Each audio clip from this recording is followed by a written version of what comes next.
Começa agora o Revista TST. Acompanhe com a gente os destaques da Justiça do Trabalho. E você vai ver nesta edição: agente penitenciário reivindica na Justiça do Trabalho direito adicional de insalubridade por ter contato com doenças infectocontagiosas. Turma do TST mantém penhora de imóvel de luxo para pagar dívida trabalhista. O bem estava registrado em nome dos filhos do devedor. O processo judicial eletrônico chega à seção 2 de dissídios individuais do Tribunal Superior do Trabalho. E no quadro Quero Post, a dúvida de uma internauta: o patrão pode proibir o vendedor de se sentar durante o expediente? O Revista TST já está no ar.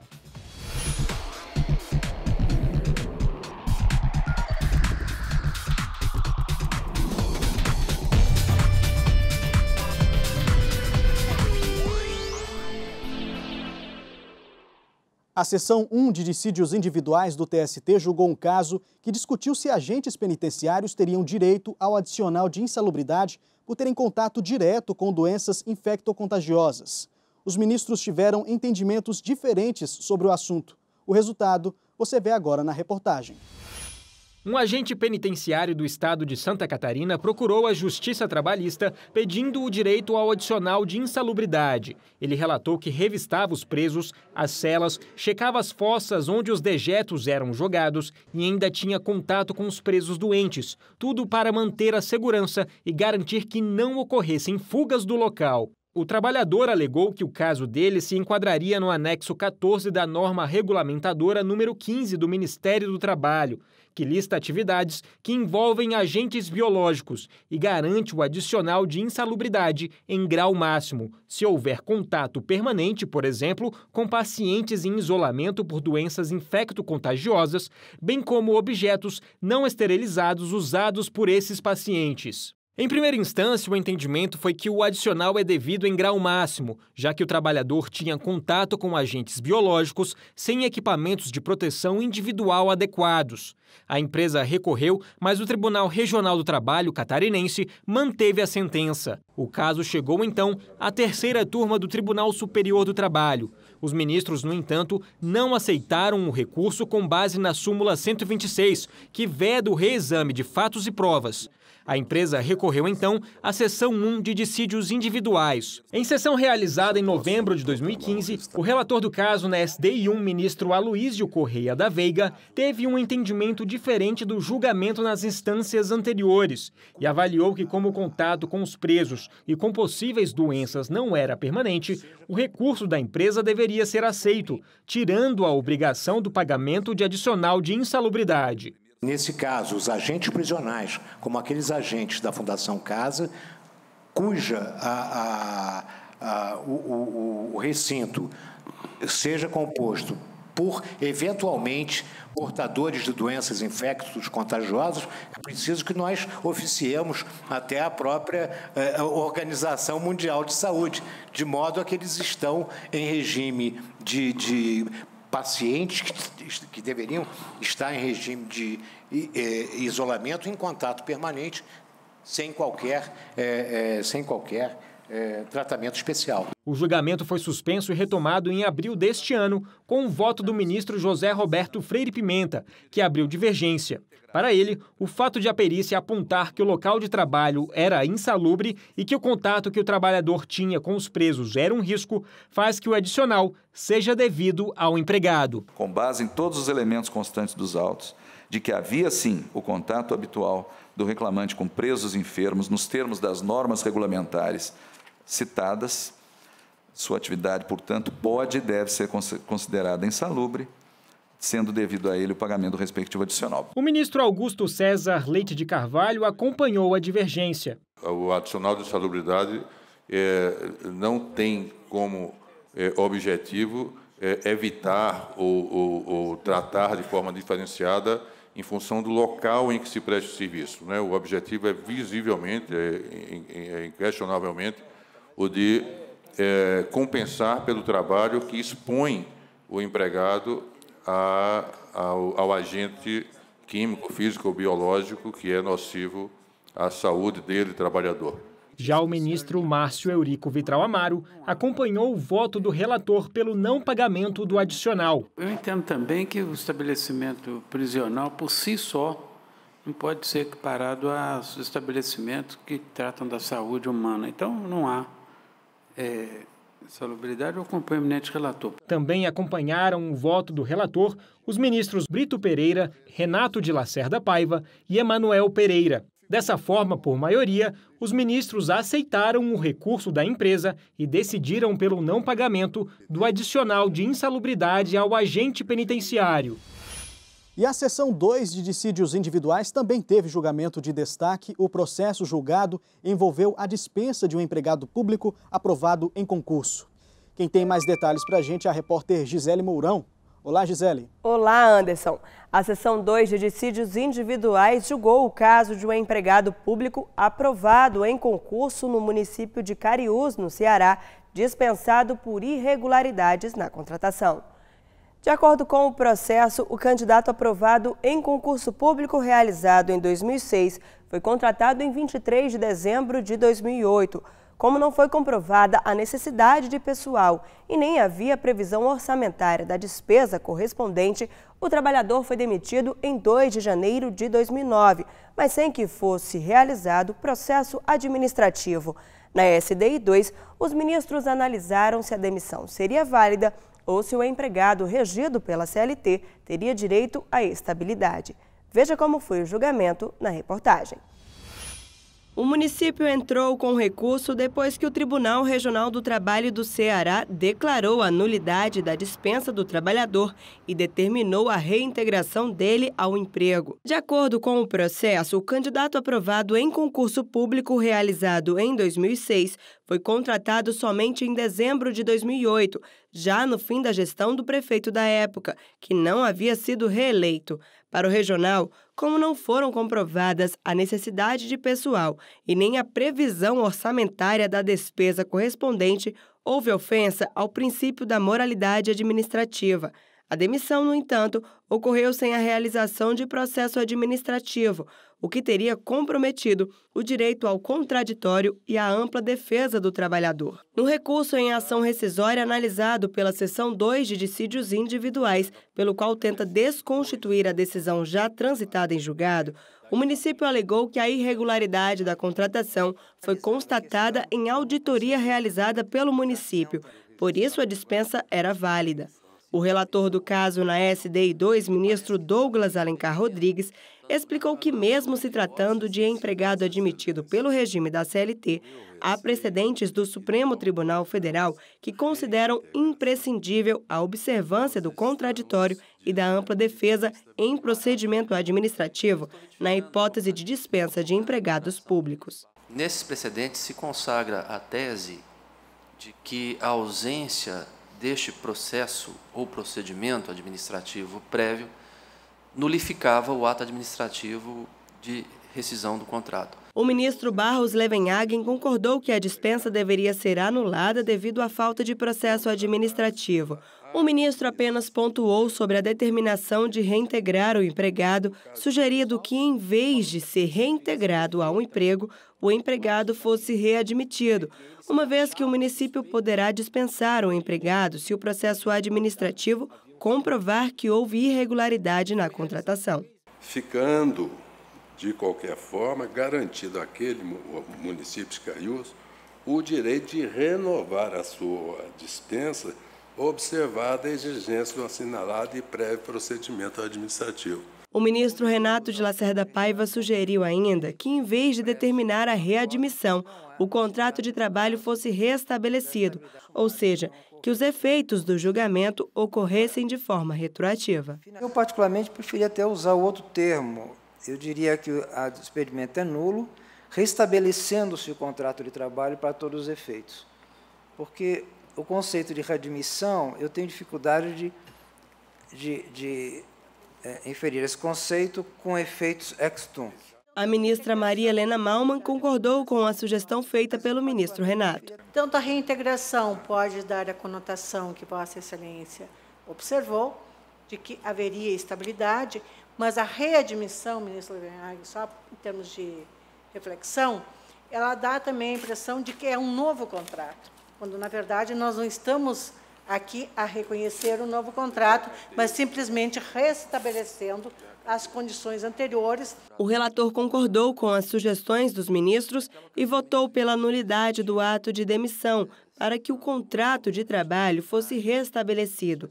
O entendimento foi seguido pelo ministro Alberto Bresciani. A decisão se pauta exatamente pela quebra do devido processo legal com apoio no artigo 5º, 55 da Constituição Federal. Eu teria utilizado também, se fosse o relator no regional, a expressão proposta pelo ministro Renato, que eu acho a mais tranquila em termos de restabelecimento da relação de trabalho. Mas o ministro Vieira de Mello Filho abriu divergência. Para o ministro, a súmula 390 do TST, que prevê a estabilidade a empregado público seletista, deveria ser novamente discutida. Ela tem gerado uma indução para todo o país, porque a súmula está consagrada, de que há, de fato, essa estabilidade após a emenda 19, que é 98. Aqui, no caso, a admissão é de 2006. São 10 anos, até 2016, 2017, que estaríamos a discutir essa questão. Mas a nossa súmula continua sinalizando para o país que empregado público de administração direta, concursado, tem direito à estabilidade do artigo 41, quando, na verdade, não tem. O presidente do TST, ministro Ives Gandra Martins Filho, votou com a divergência, por entender que o servidor foi contratado em período eleitoral. Foi colocado pela divergência que a dispensa se deu nesse período pré-eleitoral, onde há vedação à contratação e a dispensa, a contratação, e ele foi contratado nesse período. Ao ser contratado nesse período, a administração poderia perfeitamente dispensá-lo pelo simples fato de ter sido contratado nesse período. Por maioria, os ministros da SDI 2 negaram o recurso do município, mas por não se tratar de servidor público estável, conforme previsto na Constituição Federal, o contrato de trabalho foi restabelecido, sem reconhecer estabilidade. Com isso, a administração pode dispensar o empregado, desde que observado o devido processo legal em processo administrativo, no qual sejam assegurados o contraditório e a ampla defesa. E no próximo bloco, o empregador pode obrigar o empregado a permanecer em pé durante todo o expediente? O Revista TST volta já.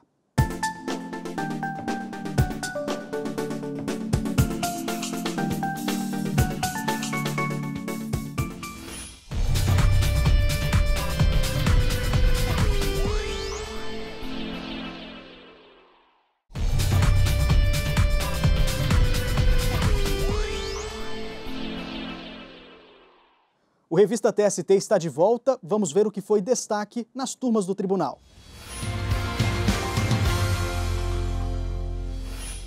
Uma empregada da loja Macro em Santa Catarina não conseguiu aumentar o valor de uma indenização decorrente de assédio moral por racismo. O caso chegou à primeira turma. A trabalhadora conta que sofria as agressões por parte de outra empregada e que a empresa não adotou providências mesmo após tomar conhecimento do caso. Em primeira instância, foi fixado o valor de R$ 500 mil como indenização por dano moral. A quantia, no entanto, foi reduzida para R$ 70 mil pelo Tribunal Regional do Trabalho de Santa Catarina.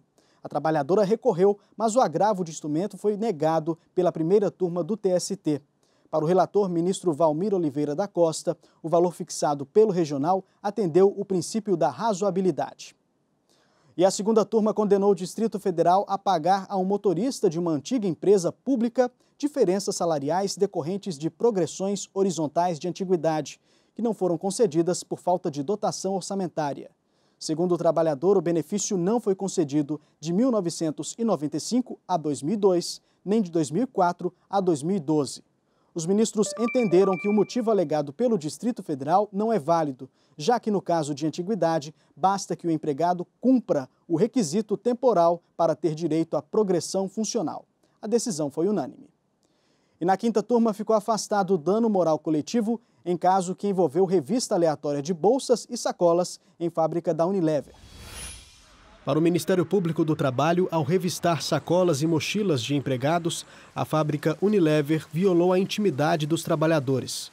No processo, o MPT pediu que as revistas deixassem de ser realizadas, além da condenação da empresa ao pagamento de multa de R$300 mil por dano moral coletivo e de R$5 mil por trabalhador em caso de descumprimento. Mas, assim como a primeira instância, o Tribunal Regional do Trabalho de Pernambuco considerou o pedido improcedente. De acordo com os autos, os trabalhadores que passavam pela revista eram escolhidos por sorteio e não havia contato físico. Apenas as bolsas eram esvaziadas. O caso chegou então à 5ª turma do TST.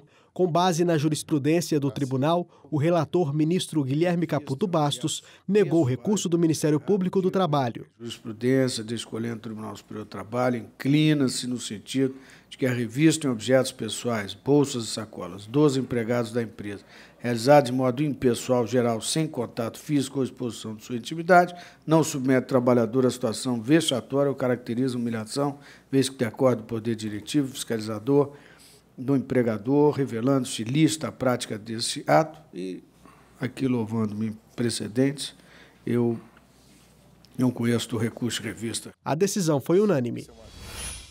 E o nosso giro continua trazendo agora destaque da 4ª turma. Ficou mantida a penhora de um imóvel de luxo em São Paulo que havia sido doado aos filhos menores de idade do proprietário e devedor. Segundo o Tribunal Regional do Trabalho da 2ª Região, com sede em São Paulo, o fato de o proprietário ter passado o imóvel para os filhos caracterizou fraude à execução. Além disso, segundo o TRT, a proteção dada à residência familiar não poderia ter sido concedida para um bem luxuoso.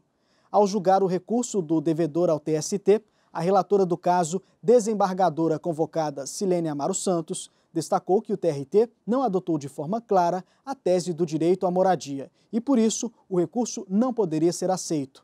A decisão da relatora de manter a penhora do imóvel foi acompanhada por unanimidade, mas o proprietário já recorreu da decisão à seção 1 de dissídios individuais do TST. Essa notícia recebeu diversos comentários na página do TST no Facebook. Um deles foi o da Paula Minuti. Veja só o que ela escreveu: certíssimo, o patrão tem que pagar o que é direito do trabalhador. E você também pode deixar o seu comentário na página do TST no Facebook. O endereço é facebook.com/TSTJus. Você tem alguma dúvida sobre direito trabalhista? Envie a sua pergunta com a hashtag QueroPost, que a gente responde para você.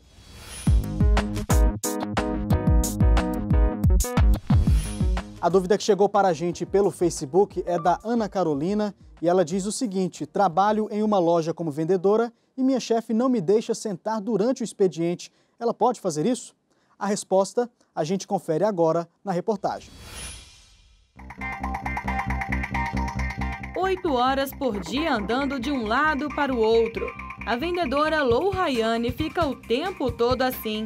Atende uma cliente, atende outra. Ela trabalha como vendedora há 2 anos. Tem intervalo para almoço garantido e quando não tem ninguém na loja, aproveita para sentar e descansar. A gente senta, fica aqui no sofá ou fica ali sentada na cadeira e evita mesmo.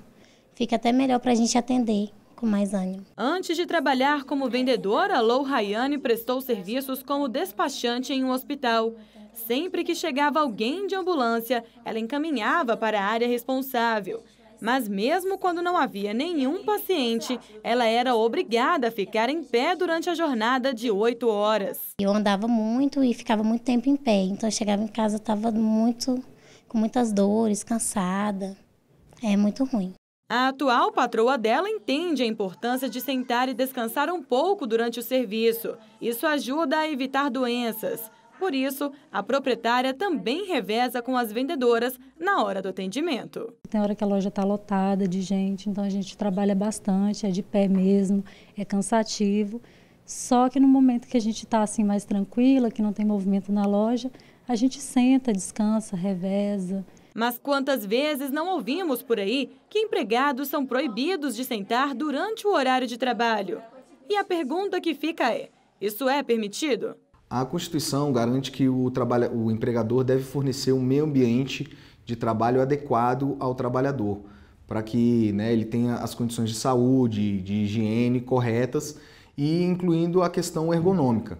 Então, para os trabalhadores que trabalham em pé, deve ser garantida um assento, um local onde eles possam descansar. O artigo 199 da CLT estabelece que, quando o trabalho é realizado em pé, os empregados devem ter à disposição assentos para serem utilizados durante as pausas que o serviço permitir. Já a norma regulamentadora 17 do Ministério do Trabalho diz que os assentos de descanso devem ser colocados em locais que possam ser utilizados por todos os trabalhadores durante as pausas.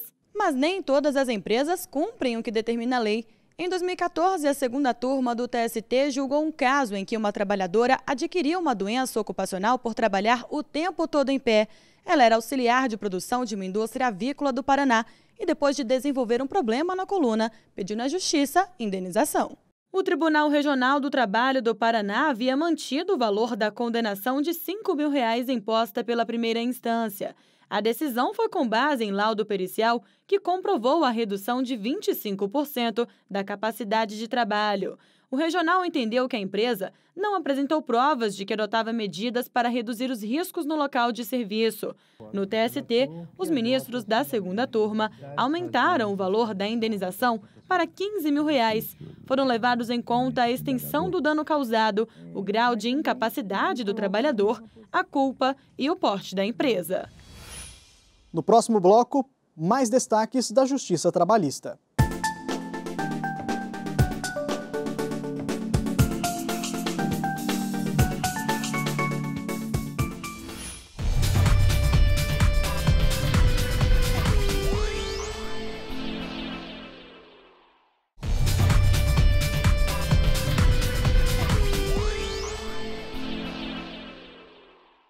E o mês de maio começa com novidade na seção 2 de dissídios individuais do TST, é o processo judicial eletrônico, que agora também será usado na SDI 2.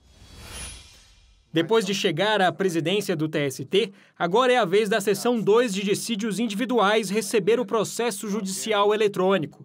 Os servidores da SDI 2 participaram de uma palestra para tirar as dúvidas. Eles já vinham recebendo treinamento, suporte do 0800 do PJE e da ouvidoria. Agora estão preparados. A secretaria está aberta para o novo, para colaborar, contribuir, com as melhorias que o tribunal vai ganhar com o PJE. E já que os tribunais regionais do trabalho estão desenvolvendo junto com o TST melhorias no sistema, o assessor da presidência do Tribunal Regional do Trabalho da 10ª Região, que abrange o Distrito Federal e Tocantins, participou da palestra e lembrou de como foi a implantação no regional. O PJE, quando foi implantado na 10ª Região, trouxe muita expectativa para a gente que é usuário, para os advogados, para as partes, no quesito celeridade processual, em que pesa a Justiça do Trabalho já ser uma justiça conhecidamente célere, o trâmite processual era, às vezes, um empecilho. E o PJE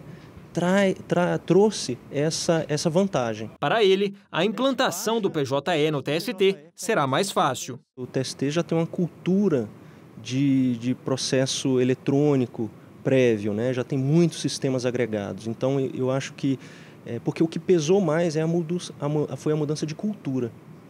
Aqui vai ser, acredito, uma adequação dessa forma de trabalho. Com a mudança do sistema no TST, os advogados e público externo em geral devem atualizar o cadastro no próprio sistema do PJE. Os advogados devem se credenciar no portal de acesso ao processo judicial eletrônico no site do TST. Já os membros do Ministério Público do Trabalho e os advogados públicos serão credenciados pelos respectivos órgãos para poderem utilizar normalmente o sistema. Quem tiver dúvida pode assistir aos vídeos tutoriais disponíveis nos canais do TST e do Conselho Superior da Justiça do Trabalho no YouTube, www.youtube.com/TST. E para facilitar ainda mais o acesso ao processo judicial eletrônico, você encontra dentro do site do TST, na página do PJE, uma lista de respostas para as dúvidas mais frequentes sobre o sistema. E vamos agora saber o que está rolando no programa de rádio do TST, o Trabalho e Justiça, e quem vai dar os detalhes para a gente é a apresentadora Priscila Peixoto. Olá, Priscila. Olá, Anderson. O Trabalho e Justiça vai falar sobre a súmula 118 do TST, que prevê o pagamento de hora extra em intervalo intrajornada não previsto em lei, acrescido ao fim do expediente. No quadro Direito Garantido, você vai saber que o tempo a mais na empresa deve ser remunerado como serviço extra, caso o profissional esteja à disposição do empregador. E nossa equipe vai tirar as dúvidas sobre as condições para que os trabalhadores tenham esse direito e exemplificar as situações nas quais pode ser aplicada a súmula 118 do TST. Quer saber mais sobre o assunto? Então fique ligado. O Trabalho e Justiça vai ao ar de segunda a sexta-feira, às 10h50 da manhã, na Rádio Justiça, e também é possível acompanhar as nossas reportagens e quadros na página da rádio, no site do TST. É com você, Anderson. Obrigado, Priscila. E esta edição do Revista TST termina aqui. Você segue acompanhando as notícias do Tribunal Superior do Trabalho no nosso site e pelas redes sociais. Obrigado pela companhia.